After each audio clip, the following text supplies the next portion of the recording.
Hello students and welcome to the lecture on Introduction to Expert Systems.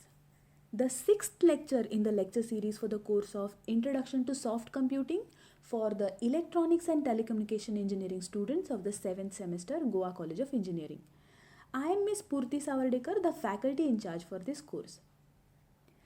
Niels Bohr, the Danish physicist, said that an expert is a man who has made all the mistakes which can be made in a very narrow field. Out of all the tasks listed here as mundane, formal, and expert tasks, we have known that expert skills often require much less knowledge than the mundane skills, and it is much easier to represent and deal with inside the programs. That is why the problem areas where AI is now flourishing are domains that require only specialized expertise. There are now thousands of programs called expert systems that attempt to solve significant problems that previously required human expertise that was very rare to find. Therefore, expert systems are defined as knowledge-based systems that provide expertise similar to that of experts in a restricted application area.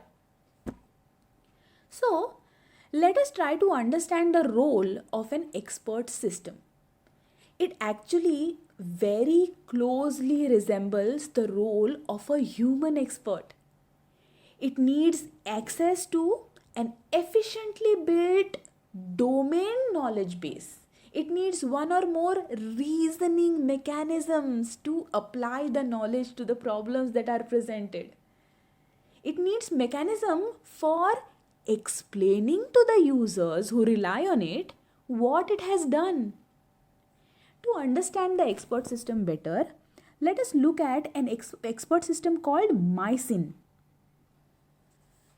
Mycin was developed in early 1970s and was written in the language Lisp.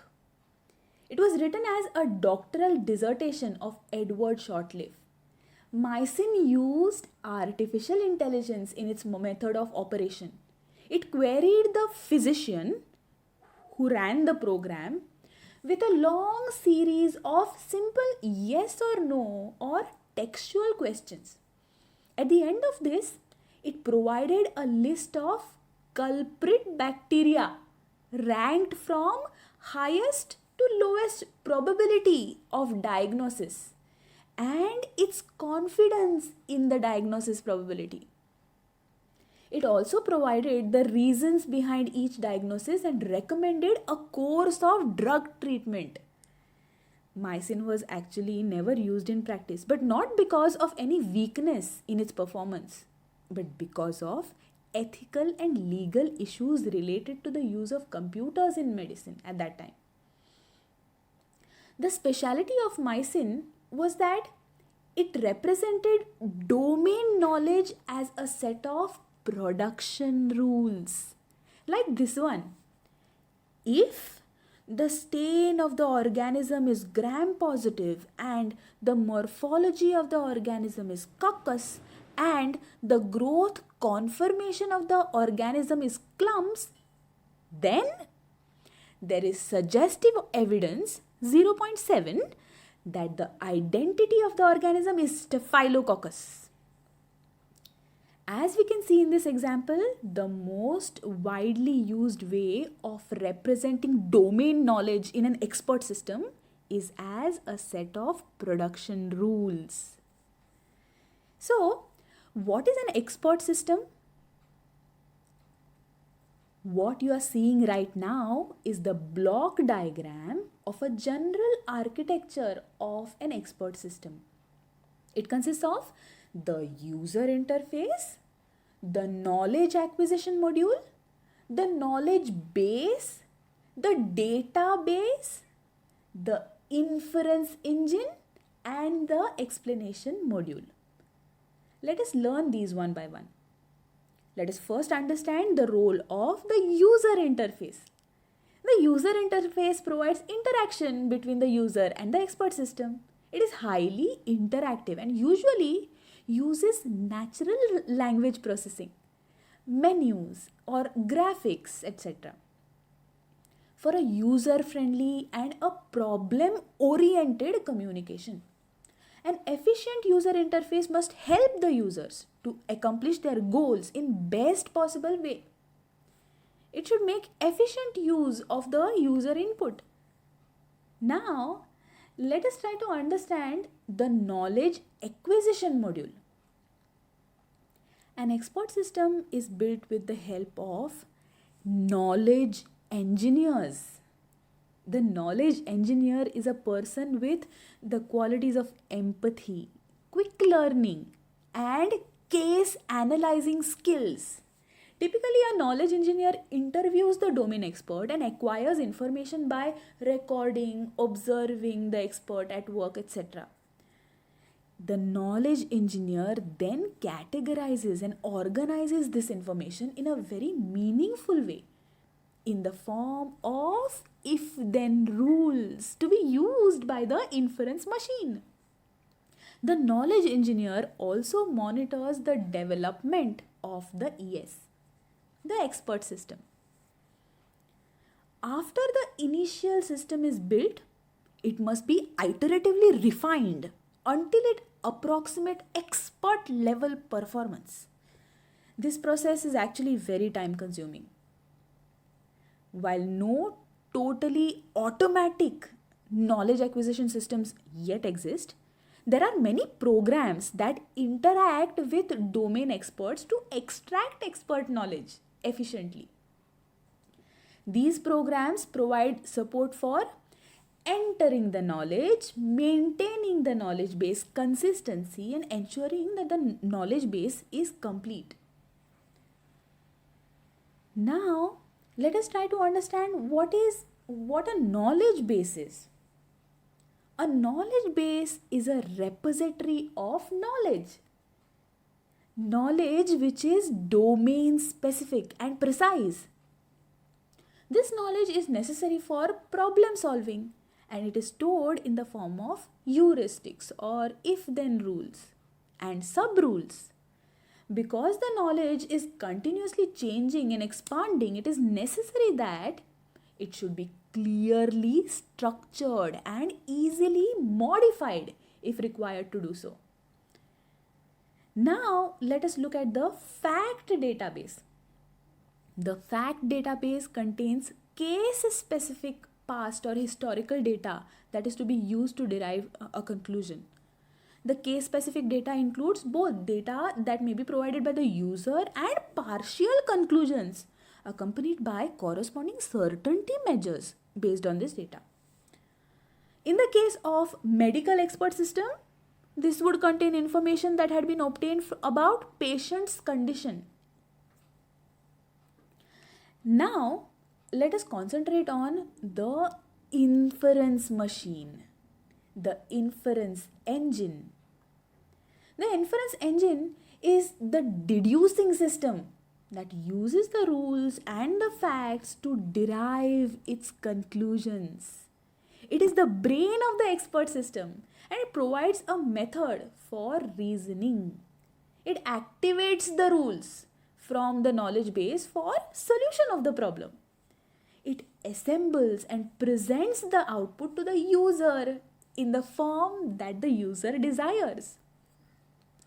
The inference engine usually employs a mechanism that matches the information with rules in the knowledge base. And if several rules apply, it selects the most appropriate rule. It then implements the selected action. The use of efficient procedures and rules by inference engine is very essential in deducing a correct, flawless solution. To recommend a solution, the inference engine uses either of the two strategies: forward chaining or backward chaining, or a combination of both. Let us first talk about forward chaining. Forward chaining is a strategy of an expert system to answer the question, what can happen next? Here the inference engine follows the chain of conditions and derivations and finally reduces the outcome. This strategy is followed for working on conclusions, result or effect. For example, prediction of the share market status as an effect of changes in interest rates.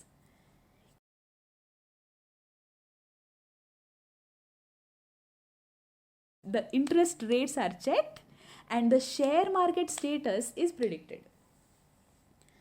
In this figure, fact 1 and fact 2 will conclude the decision 1. Fact 3 or fact 4 will conclude the decision 2. Decision 1 and 2 will then conclude the decision 4. This is forward chaining.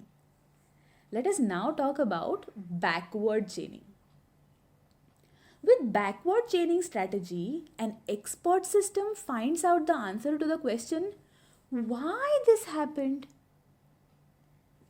On the basis of what has already happened, the inference engine tries to find out which conditions could have happened in the past for this result to be the outcome.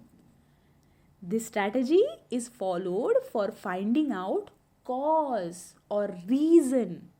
For example, diagnosis of blood cancer in humans.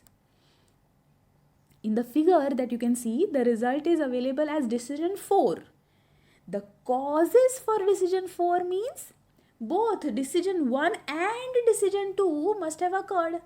For decision 1 to be true, both fact 1 and fact 2 have to be true. And for decision 2 to be true, either fact 3 or 4 has to be true. This is backward chaining.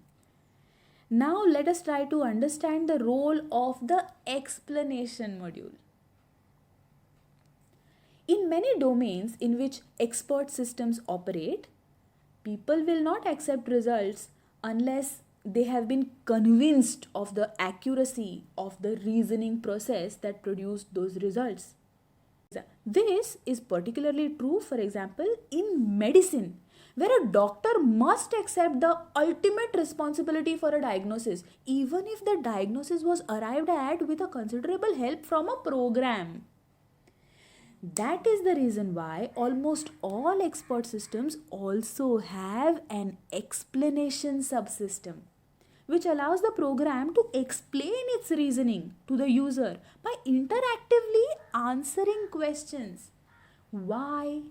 How? What? Where? When? Who? Therefore, it is important that the reasoning process proceeds in an understandable steps and that enough knowledge about the reasoning process is available so that explanation of those steps can be generated. If the system has used faulty reasoning to arrive at its conclusions, then the user may be able to see this by examining the data given by the explanation system. The explanation module is responsible for tracing and recording the execution of the entire process. For example, why the specific rules were fired and how the various inferences were made. Finally, let us discuss what an expert system shell is. Each expert system that was built was created from scratch, usually in Lisp. But after several years, it became clear that these systems often had a lot in common. Since the systems were constructed as a set of rules, combined with an interpreter for those representations, it was possible to separate the interpreter from the domain-specific knowledge. Therefore, it was possible to create a new expert system by adding new knowledge of a new problem domain. Such interpreters are called shells. A shell is just an expert system without the knowledge base. It provides the developers with knowledge acquisition, a module, inference engine, user interface, and explanation facility. So, Because of the concept of an expert system shell for a new problem, say car design, we can usually find a shell that provides the right support for that problem. So all we need to do is provide the expert knowledge. There are numerous commercial expert system shells, each one appropriate for a slightly different range of problems. So using shells to write expert systems generally greatly reduces the cost and time of development compared with writing the expert system from scratch. For example, Java Expert System Shell, JES, provides fully developed Java API for creating an expert system. Vidwan, a shell developed at the National Center for Software Technology, Mumbai in 1993, enables the knowledge encoding in the form of if-then rules. We will continue with this discussion about expert systems in the next lecture. See you now at the live classes on Google Meet. Thank you.